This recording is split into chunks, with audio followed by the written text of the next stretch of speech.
Ya, kita hari ini memasuki perbincangan atau obrolan dalam rangka pengantar filsafat, ya, bagian yang kelima, yaitu tentang tiga teori kebenaran. Ya, tiga teori kebenaran. Nah, kita mulai dulu dengan sebuah moto atau semboyan ya, yang bisa kita lihat dalam Yohanes 8 ayat 32 yang merupakan bagian dari pernyataan Tuhan Yesus saat beliau berada di hadapan Pontius Pilatus, wali negeri Romawi atas tanah Yudea. Yohanes 8 ayat 32 ya, Tuhan Yesus bersabda kepada orang-orang Yahudi ya. Yohanes 8 ayat 32, dan kamu akan mengetahui kebenaran dan kebenaran itu akan memerdekakan kamu. Itu kata Tuhan Yesus ya. Kamu akan mengetahui kebenaran dan kebenaran itu akan memerdekakan kamu. Itu Yohanes 8 ayat 32. Sedangkan Pontius Pilatus, wali negeri Romawi atas tanah Yudea, ketika menghadapi Yesus dari Nazaret yang diserahkan oleh para elit penguasa Yahudi ke hadapannya, ya. Ini Pontius Pilatus ini bertanya, apakah kebenaran itu? Itu Yohanes 18 ayat 38. Ya, apakah kebenaran itu? Nah, ini kita jadikan suatu titik tolak ya, menjadi titik berangkat kita membicarakan teori-teori tentang kebenaran. Nah, apa sih yang dimaksud dengan kebenaran? Ya, lalu bagaimana kita memastikan bahwa sesuatu yang kita ketahui atau pengetahuan kita, sesuatu yang kita percayai atau keyakinan kita benar? Gimana cara memastikannya? Nah, dalam sejarah filsafat, ya, para pemikir mengajukan berbagai teori tentang kebenaran. Para filsuf atau para ahli filsafat mengajukan sejumlah teori tentang kebenaran. Ya, kita lihat di sini yang paling terkenal, teori kebenaran korespondensi, teori kebenaran koherensi, dan teori kebenaran pragmatis atau pragmatik.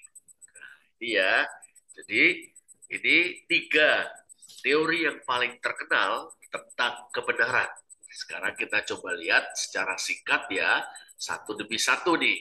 Ya, pertama teori kebenaran korespondensi.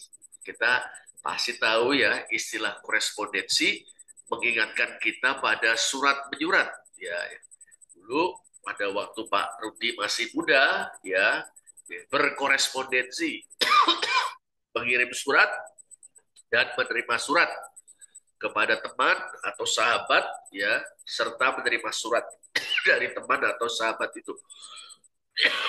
Nah, korespondensi sendiri artinya adalah timbal balik ya, hubungan timbal balik. Menurut teori korespondensi, suatu pernyataan dikatakan benar jika sesuai dengan apa yang dinyatakannya. Nah, suatu pernyataan dikatakan benar atau dinilai benar jika sesuai dengan apa yang dinyatakannya. Apa yang dinyatakan yang dimaksud adalah fakta atau realitas. Ya, suatu pernyataan benar jika sesuai dengan fakta atau realitas. Suatu pernyataan salah jika tidak sesuai dengan fakta atau realitas. Nah, ini ya teori kebenaran korespondensi. Dengan perkataan lain, teori korespondensi mengklaim bahwa keyakinan dan pernyataan yang benar sesuai dengan keadaan sebenarnya. Nah, ini dia. Ya, teori korespondensi. Ya, ada hubungan timbal balik antara pernyataan dengan kenyataan. Kebenaran adalah kesesuaian antara apa yang dikatakan dengan fakta atau kenyataan. suatu pernyataan dianggap benar apabila yang dinyatakannya berhubungan atau memiliki hubungan timbal balik dengan kenyataan yang diungkapkan dalam pernyataan itu. Wah, ini agak rumit kalimatnya, tapi gampang sekali. Yang kita katakan sesuai dengan kenyataan. Yang kita percaya atau imani sesuai dengan kenyataan. Itulah kebenaran. Jadi kesesuaian antara pernyataan dengan kenyataan, kesesuaian antara keyakinan dengan kenyataan, itulah kebenaran. Ini menurut teori kebenaran korespondensi. Nah, contohnya ya, kita beri contoh supaya lebih jelas. Pernyataan kemerdekaan bangsa Indonesia diproklamasikan pada 17 Agustus 1945 di Jakarta. Nah, pernyataan ini atau proposisi ini atau statement ini benar jika kemerdekaan bangsa Indonesia itu memang diproklamasikan pada 17 Agustus 1945 di Jakarta. Maka pernyataan tadi benar kalau kenyataannya memang begitu. Tapi pernyataan tadi salah kalau kenyataannya nggak demikian. Nah, itu dia. Misalnya, enggak kok kemerdekaan bangsa Indonesia baru diproklamirkan misalnya ya pada tanggal 27 Desember tahun 49 misalnya. Oh enggak kok, eh, kemerdekaan bangsa Indonesia tidak pernah diproklamasikan kok. Nah, berarti di sini ya batu uji dari kebenaran adalah kesesuaian atau ketidaksesuaian suatu pernyataan atau keyakinan dengan kenyataannya. Nah, sederhana ya. Dan memang teori korespondensi tentang kebenaran bahwa ada korespondensi hubungan timbal balik antara pernyataan atau keyakinan dengan kenyataan ini dianut oleh kebanyakan filsuf dan para saintis atau ilmuwan. Nah, sebagai contoh adalah filsuf Aristoteles ya yang hidup dalam kurun waktu 384 sampai dengan 322 sebelum Masehi. Ini salah satu pengajur teori korespondensi tentang kebenaran. Salah satu pernyataan beliau, Aristoteles, yang terkenal adalah to say that which is not, and that which is not is a falsehood. Therefore, to say that which is, and that which is not is true. Wah, ini kalimat yang rumit ya. Tapi sebenarnya maksudnya sederhana. Coba kita terjemahkan. Mengatakan apa yang ada tidak ada. Dan mengatakan apa yang tidak ada adalah kepalsuan. Dengan demikian, mengatakan apa yang ada dan apa yang tidak ada adalah benar. Nah, ini. Yang ada kita katakan tidak ada, kita salah. Yang tidak ada kita katakan ada, kita salah. Yang ada kita katakan ada, itu benar. Yang tidak ada kita katakan tidak ada, kita benar. Nah, ini maksudnya Aristoteles ya dengan kalimat yang agak rumit itu sangat sederhana. Nah, ini mengekspresikan teori kebenaran korespondensi ya. Yang ada ya ada, yang tidak ada ya tidak ada. Itu tidak benar kalau yang ada dikatakan tidak ada, yang tidak ada dikatakan ada. Itu Aristoteles. Dan berikutnya, ini orang besar juga seperti Aristoteles, kali ini dari lingkungan Kristen, abad pertengahan, yaitu Thomas Aquinas atau Santo Thomas Aquinas, yang hidup dalam kurun waktu 1225 sampai 1274. Beliau ini memiliki suatu moto yang sangat menarik, ya, semboyan yang sangat menarik, yang rupanya beliau kembangkan dari pemikiran seorang filsuf Yahudi bernama Isaac Israeli. Ya, Isaac Israeli itu seorang filsuf Yahudi yang hidup dalam kurun waktu 832 sampai 932 Masehi, umurnya 100 tahun. Nah, Thomas Aquinas ya mengemas pemikiran dari Isaac Israeli, ya, Isaac Israeli begini. Veritas es adequatio rei et intellectus. Wah, ini bisa jadi semacam hafalan buat kita nih ya. Veritas es adequatio rei et intellectus. Veritas itu kebenaran, ya, veritas kebenaran. Veritas es adequatio rei et intellectus, artinya kebenaran adalah kecukupan hal-hal ihwal dan akal budi. Agak repot, kita permudah. Kebenaran adalah kesesuaian antara suatu kenyataan dan akal budi atau rasio. Jadi apa yang ada di hadapan kita, apa yang kita kita hadapi itu kita mengerti, kita ekspresikan dalam bahasa itu dilakukan dengan akal budi. Kalau rumusan yang kita buat dengan akal budi kita tentang sesuatu ternyata cocok atau sesuai dengan sesuatu itu, itulah yang namanya veritas atau kebenaran. Dengan kata lain, kebenaran adalah kesesuaian antara pemikiran dengan fakta. Jadi kalau pemikiran kita nggak cocok dengan fakta, salah. Kalau pemikiran kita sesuai dengan fakta, itu benar. Nah, ya sederhana. Itu dari Thomas Aquinas. Nah, sepertinya teori korespondensi tentang kebenaran ini jelas, ya benar gitu kan? Ya, memang mesti kita ya akui ini punya nilai kebenaran yang sangat tinggi, ya, sangat kuat ya. Namanya kebenaran berarti pengetahuan kita mesti sesuai dengan kenyataan. Iman kita harus sesuai dengan kenyataan. Tapi ada kritik. Apa kritiknya? Kita melihat atau memandang atau mengetahui atau mengerti realitas itu selalu dari perspektif atau sudut pandang tertentu. Ini. Misalnya kita mau lihat ya sebuah meja, misalnya.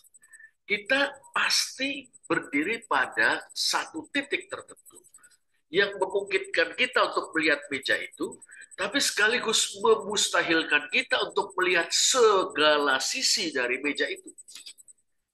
Nah, ini dia. Jadi persepsi atau penangkapan kita dengan panca indera dan pengetahuan kita itu dikondisikan oleh perspektif atau sudut pandang kita. Ini dia. Ketika kita mengatakan aku mengenal Allah, itu dari sudut pandang tertentu. Ketika kita mengatakan aku kenal Indonesia, itu dari sudut pandang tertentu.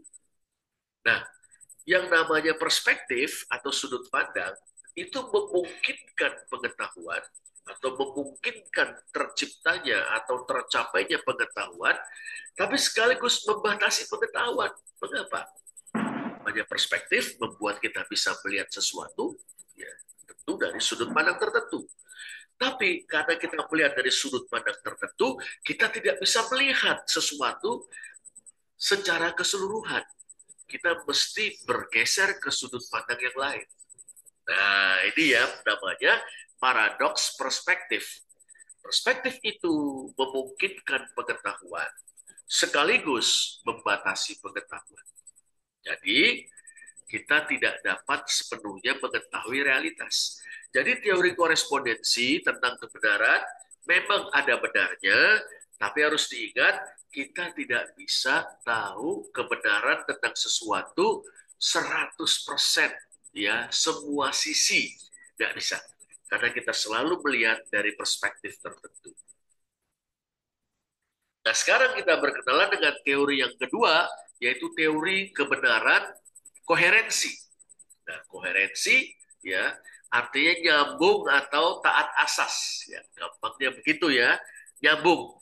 Menurut teori koherensi, suatu pernyataan atau keyakinan benar jika secara logis konsisten dengan keyakinan lain yang dianggap benar.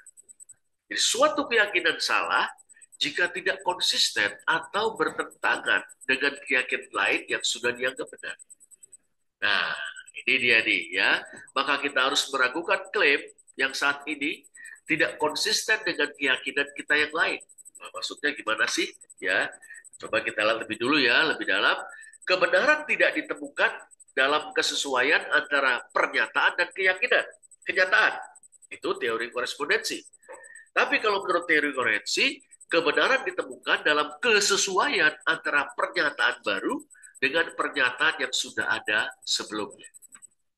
Nah, ini ya kita lihat dulu ya pernyataan dari tokoh penganut teori atau pengajur teori koherensi, yaitu Harold Joachim, ya, yang hidup dalam kurun waktu 1868 sampai 1938. Dia bilang begini, truth is a systematic coherence that involves more than logical consistency. Kebenaran adalah suatu koherensi, suatu ketersambungan sistematis yang melibatkan lebih dari konsistensi logis. Itu dalam bukunya Nature of Truth. Suatu pernyataan atau proposisi adalah benar sejauh proposisi itu merupakan suatu bagian yang niscaya dari suatu keseluruhan yang koheren secara sistematis.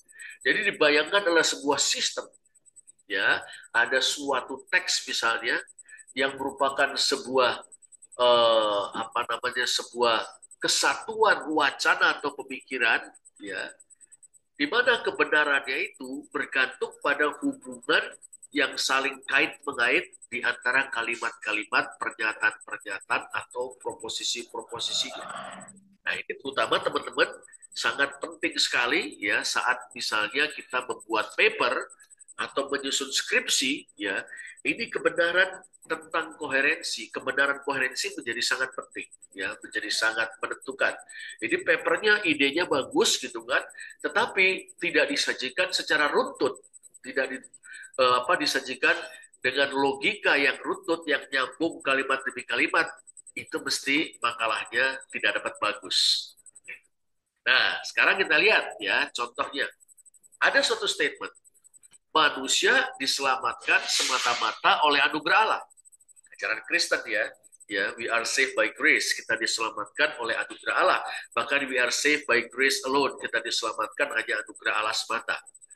Nah, ini sesuai dengan pernyataan bahwa manusia tidak dapat menyelamatkan dirinya dengan usahanya sendiri. Ini konsisten, ya. Manusia diselamatkan semata-mata oleh anugerah Allah. Ini konsisten dengan pernyataan manusia tidak dapat menyelamatkan dirinya dengan usahanya sendiri. Nah, kalau manusia tidak dapat menyelamatkan dirinya dengan usahanya sendiri, maka tentu dia mesti diselamatkan dengan cara lain, yaitu semata-mata oleh anugerah Allah. Maka pernyataan nomor satu ini, ya, pernyataan nomor satu, manusia diselamatkan semata-mata oleh anugerah Allah. Ada pernyataan nomor dua, manusia tidak dapat menyelamatkan dirinya dengan usaha sendiri. Karena nomor satu konsisten dengan nomor dua, maka nomor satu itu benar. Contoh lain, pernyataan, Allah menghendaki supaya kita membunuh orang kafir. Pernyataan kedua, Allah memerintahkan kita untuk mengasihi sesama manusia. Nah, kalau memang benar Allah memerintahkan kita untuk mengasihi sesama manusia, maka tidak konsisten pernyataan Allah menghendaki supaya kita membunuh orang kafir. Mengasihi kok malah membunuh. Karena itu pernyataan satu salah, ya. Salah kalau dikatakan Allah menghendaki supaya kita membunuh orang kafir. Mengapa? Karena Allah justru memerintahkan kita untuk mengasihi sesama manusia, termasuk orang kafir. Nah, itu ya. Nah, tapi kita sekarang mengkritik. Suatu keyakinan bisa saja konsisten dengan semua keyakinan kita yang lain, namun tidak memiliki bukti pendukung yang independen. Nah, ini gimana nih buktinya apa? Ya, misalnya kita punya pernyataan, mukjizat adalah sesuatu yang masuk akal di dalam semesta yang diciptakan dan dipelihara oleh Allah yang Maha Kuasa. Nah, benar apa enggak nih? Oh, konsisten dong, mukjizat itu masuk akal di dalam semesta yang diciptakan dan dipelihara oleh Allah yang Maha Kuasa. Tiada yang mustahil bagi Allah. maka mujizat juga tidak mustahil. Mujizat sesuatu yang masuk akal terjadi. Oke, itu kebenaran koherensi. Tapi ada persoalan. Apakah Allah yang Maha Kuasa itu ada? Jadi kalau Allah yang Maha Kuasa itu ada, dia menciptakan dan memelihara semesta, maka mukjizat masuk akal. Itu bisa terjadi. Tapi bagaimana kalau Allah yang Maha Kuasanya ternyata nggak ada? Nah, berarti kebenaran teori koherensi tidak menjamin kebenaran yang hakiki. Nah, di sini malah kita dapat mengatakan perlu sekali kebenaran korespondensi, ya, yang menjadi fondasi bagi kebenaran koherensi. Yang terakhir, teori kebenaran pragmatis. Menurut teori ini, suatu pernyataan benar, ya, suatu pernyataan dinilai benar jika pernyataan itu memungkinkan kita berinteraksi, berhubungan timbal balik secara efektif dan efisien dengan realitas. Semakin tidak benar suatu pernyataan atau keyakinan, semakin kecil kemungkinannya untuk memfasilitasi interaksi kita dengan realitas. Maksudnya gimana ini? Ya, di sini dalam teori pragmatis tentang kebenaran, kebenaran sama dengan kegunaan. Ya, truth is same with utility. Kebenaran sama dengan kegunaan atau manfaat. Jadi ide, konsep, statement atau pernyataan, hipotesis, dugaan ilmiah benar, ya, kalau itu berguna. Yang paling mampu memungkinkan seseorang untuk melakukan sesuatu secara paling berhasil dan tepat guna, itulah ide, konsep, pernyataan atau hipotesis yang benar. Jadi betapapun canggihnya, betapapun koherennya, betapapun korespondennya suatu pernyataan, ya dengan pernyataan lain, kalau nggak ada manfaatnya, nggak ada gunanya dalam praktek, itu nggak benar. Nah, ini pernyataan teori pragmatik tentang kebenaran. Ini tokoh-tokohnya, ya Charles Sanders Peirce misalnya, lalu William James misalnya, lalu John Dewey misalnya, tokoh-tokoh penganut teori kebenaran pragmatis atau teori pragmatis tentang kebenaran. Kita kasih contoh, ya, misalnya keyakinan saya bahwa benda mati tidak muncul dan bergerak secara spontan adalah benar. Sebab keyakinan itu membuat dunia saya ini lebih mudah diprediksi dan dengan demikian lebih mudah untuk ditinggali. Jadi saya percaya nih bahwa benda mati ya tidak muncul dengan sendirinya dan benda mati juga tidak bergerak dengan sendirinya. Ada yang menciptakan, ada yang menggerakkan. Nah, keyakinan ini membuat kita lebih mudah memahami dunia ini. Lebih mudah untuk memprediksi, misalnya gerak-gerik peredar bulan dengan peredarannya, ya apa namanya rotasi bumi terhadap matahari itu kan. Karena ada gerak, ada yang menggerakkan benda-benda langit itu. Benda-benda langit itu sendiri tidak bergerak dengan sendiri. Nah, ini contohnya seperti itu. Atau mungkin kita bisa ambil contoh yang lain tentang teori pragmatik misalnya, ya. Misalnya, saya percaya kepada Allah Tritunggal. Oke. Nah, kepercayaan saya ini menolong saya untuk lebih dapat menghargai ya keanekaragaman di dalam masyarakat serta menjaga keutuhan masyarakat itu. Masyarakat yang majemuk ya itu mencerminkan ketigaan dalam diri Allah. Ada kemajemukan dalam diri Allah, Bapa, Firman, dan Roh. Tapi masyarakatnya satu, sebagaimana Allah adalah satu. Maka kepercayaan saya kepada Allah Tritunggal membuat saya bisa menghargai kemajemukan serta kesatuan masyarakat, membuat saya bisa menghargai demokrasi, misalnya. Nah, ini ya. Tapi ada kritik, ya. Kadang-kadang kepercayaan yang tidak masuk akal pun jadinya seperti benar. Meskipun, waduh, ini kok kayaknya aneh ini. Ya, contohnya, suatu suku mungkin percaya bahwa pengorbanan manusia akan menghasilkan panen setiap tahun secara teratur. Nah, ini kita tahu ya orang-orang Aztec misalnya kan, mereka punya dewa namanya Huitzilopochtli ya untuk di dewa matahari Huitzilopochtli.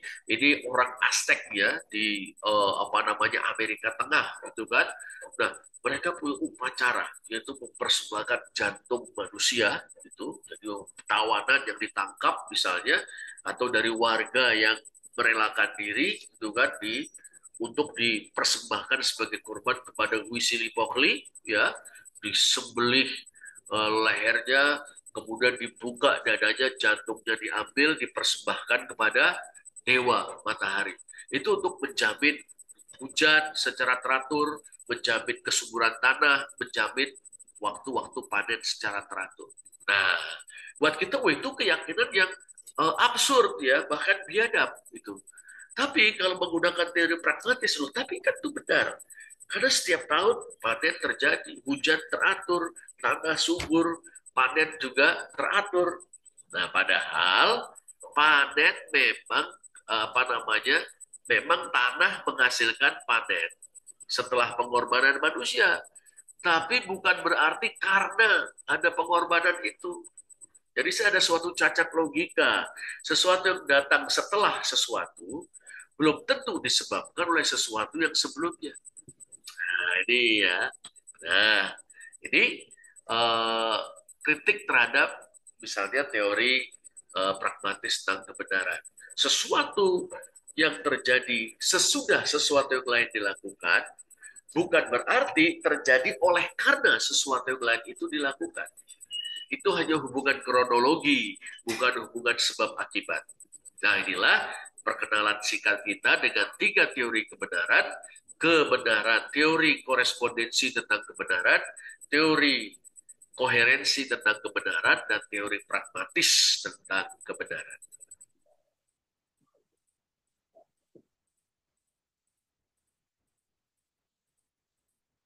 Ya, demikian.